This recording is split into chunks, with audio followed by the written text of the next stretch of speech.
माणसाच्या आयुष्यात नेहमीच काही असे तर काही तसे दिवस येत असतात. दिवस बदलत असतात. सदा सर्वदा चांगले दिवस राहत नाहीत आणि नेहमीच वाईट दिवसही असत नाहीत. हे सामान्य माणसाच्या आयुष्यात घडत असतं. तसंच ते कवींच्या वाङ्मयीन आयुष्यातही घडत असतं.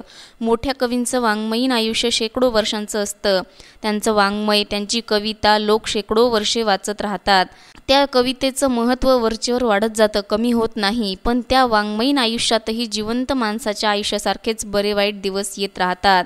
एखाद्या कवीला अचानक काहीतरी निमित्तानं बरे दिवस येतात, तर नंतर काही दिवसांनी त्या कवीचे दिवस मागे पडतात आणि दुसऱ्या कुठल्या तरी कवीला बरे दिवस येतात.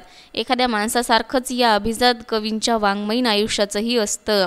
संत तुकाराम महाराजांच्या जीवनकालामध्ये त्यांच्या वाङ्मयीन आयुष्याला चांगले दिवस कधी आले नाहीत आणि लौकिक आयुष्यातही चांगले दिवस आले नाहीत. त्यांच्या काव्यावर सतत आक्षेप येत राहिले. ते वह्या बुडवण्यापर्यंतच्या टोकाला गेले. यातून तुकोबांच्या वाट्याला कायम दुःख आणि दुःखच आलं. या दुःखातच वयाच्या अवघ्या 40शीतच त्यांना देहांत झाला. पण त्यानंतर त्यांच्या वाङ्मयीन आयुष्याला मात्र चांगले दिवस आले. अर्थात पुढच्या 300-350 वर्षांत त्यांच्या कवितेला बरे वाईट दिवस येत राहिले. तुकोबांनी आयुष्याशी आणि तत्कालीन समाजाशी दिलेली कडवी झुंज, त्यातून प्राप्त केलेली आध्यात्मिक योग्यता ही लोकांच्या आकर्षणाचा आणि आपुलकीचा विषय ठरली. त्यातून वाढत गेलेल्या त्यांच्या महात्म्यामुळे त्यांच्या कवितेलाही चांगले दिवस आले. तुकोबांची कविता लोकांना महत्त्वाची वाटू लागली. याच कवितेसाठी तुकोबांनी आपलं आयुष्य पणाला लावलं होतं. आपली कविता जगण्यातून खरी करून दाखवली होती. संप्रदायातही या संत कवीला त्यांच्या कवितेला खूप मान्यता मिळाली. तुकोबांचे अभंग हळूहळू मराठी संस्कृतीचा अपरिहार्य भाग बनत गेले. मधल्या काळात ही कविता मागे लोटण्याचा प्रयत्न झाला, पण त्याचा फारसा उपयोग झाला नाही. या कवितेवर त्या काळात अन्याय झाला हे खरंच. कीर्तनकारांनी तुकोबांचे अभंग कीर्तनात घ्यायला बंदी घालण्यात आली. ब्रिटिशांच्या काळात काही ब्रिटिश अभ्यासकांनी तुकोबांच्या गाथेकडे आवर्जून लक्ष दिलं. ब्रिटिश अधिकाऱ्यांनी तुकोबांची गाथा सरकारच्या वतीने प्रकाशित केली आणि पुन्हा एकदा तुकोबांच्या वाङ्मयाकडे लोकांचं लक्ष वेधलं गेलं. प्रार्थना समाजानं आपल्या नित्य भजनावलीत तुकोबांचा आवर्जून समावेश केला. न्यायमूर्ती महादेव गोविंद रानडे यांच्या काही मित्रांनी तुकाराम अभ्यास मंडळ स्थापन करून त्यांच्या अभंगांचा चिकित्सक अभ्यास करायला सुरुवात केली. आठवड्यातला एक वार ठरवून त्या दिवशी हे सर्व विद्वान अभ्यासक एकत्र येत आणि तुकोबांचा एक अभंग चर्चेला घेत. प्रत्येकाची मतमतांतरे नोंदवत त्या अभंगाचा अर्थ निश्चित करण्याचा प्रयत्न करीत. अशा चिकित्सक मांडणीचे 2 खंड तेव्हा प्रकाशित झाले होते. त्याची नवी आवृत्ती साहित्य अकादमीने मुद्दाम काही वर्षांपूर्वी प्रकाशित केली. पण तरीही संत तुकाराम वाङ्मयीन अभ्यासापासून दूरच राहिले होते. आतापर्यंत सगळेजण तुकोबांकडं आध्यात्मिक अंगानेच पाहत होते.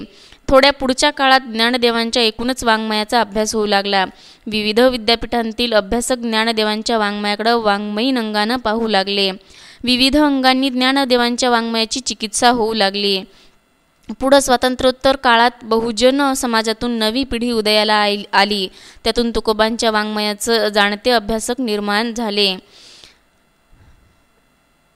त्यांनी तुकोबांचा वाङ्मयीन अभ्यास सादर करायला सुरुवात केली. त्याचवेळी तुकोबा सामाजिक अंगानेही अभ्यासले जाऊ लागले. किंबहुना वाङ्मयीन आणि सामाजिक अभ्यासकांमध्ये चढाओढच सुरू झाली. यामध्ये भालचंद्र नेमाडे, अरुण कोलटकर, दिलीप पुरुषोत्तम चित्रे, सदानंद मोरे, म. सु. पाटील, आ. ह. साळुंखे आदींनी संत तुकारामांवर लिहायला सुरुवात केली. तुकारामांच्या कवितेची वाङ्मयीन आणि सामाजिक चिकित्सा होऊ लागली. तुकारामांचं वाङ्मयीन मोठेपण पुढे येऊ लागलं. यातील काही जण निखळ वाङ्मयाचे अभ्यासक होते, तर काही जण पूर्ण सामाजिक अंगानं तुकोबांचा अभ्यास करणारे होते. सदानंद मोरे यांसारखे बहुविध अंगाने तुकोबांकडे पाहणारे अभ्यासकही होते, जे तुकोबांच्या वंशातूनच पुढं आलेले होते. तेव्हापासून अनेकांनी विविध अंगांनी तुकोबांवर लिहायला सुरुवात केली. अगदी अलीकडं अखई ते झाले या नावाचं एक पुस्तक समीर चौहान या लेखकानं 2 खंडात सिद्ध केलं आहे. समीर हे IIT सारख्या तांत्रिक विद्यापीठातले विज्ञान, पण त्यांनी भारतीय परिप्रेक्ष्यात तुकोबांना पाहण्याचा, तपासण्याचा आणि मांडण्याचा प्रयत्न या अभ्यासातून केला आहे.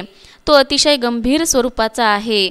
अगदी सुरुवातीच्या काळात नेमाडे, चित्रे, मोरे यांनी ज्या पद्धतीनं तुकारामांकडे वेगळ्या अंगानं पाहिलं आणि सादर केलं तसाच हा प्रकार आहे.